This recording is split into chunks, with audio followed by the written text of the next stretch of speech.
lá! Sabe, quando a gente pensa na vida cristã, é bom enxergar ela como uma jornada, né?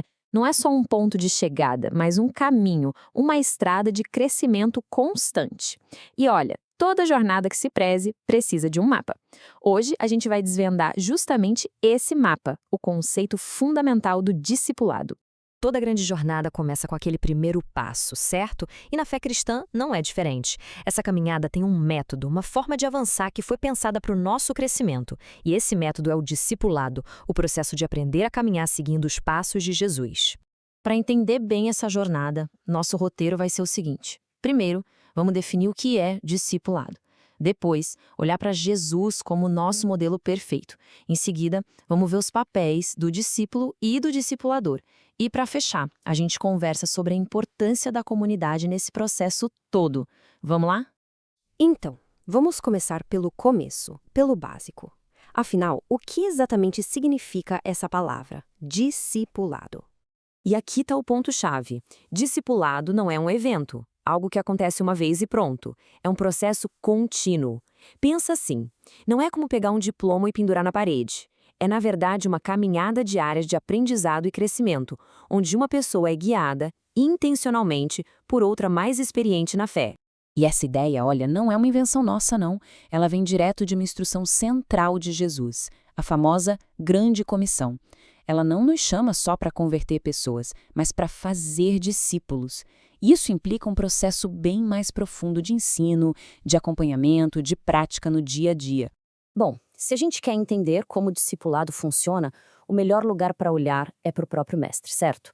Jesus não deixou um manual de instruções, um livro de regras. Ele deixou um exemplo vivo.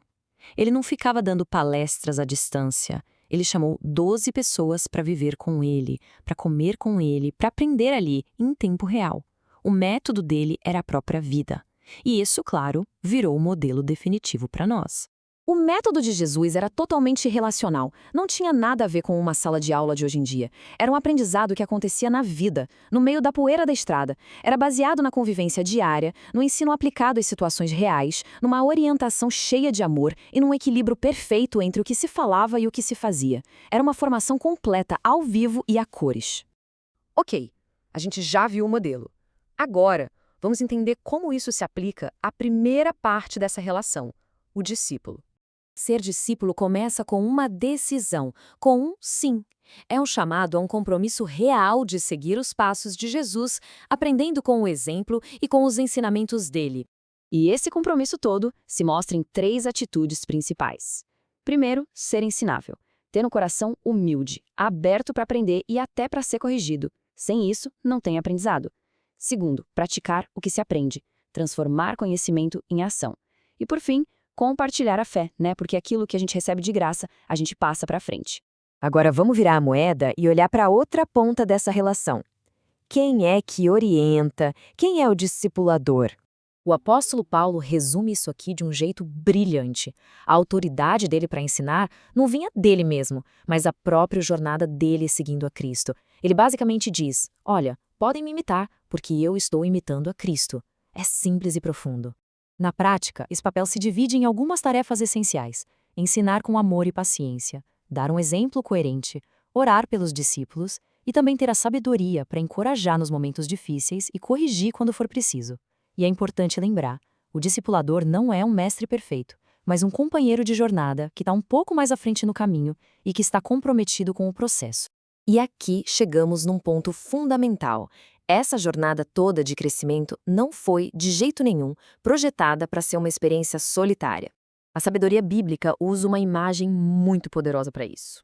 Como o ferro afia o ferro, assim o homem afia o seu amigo. É na comunidade que a gente se aprimora. O diálogo, o apoio e até aquele confronto saudável, tudo isso nos molda de um jeito que o isolamento nunca conseguiria.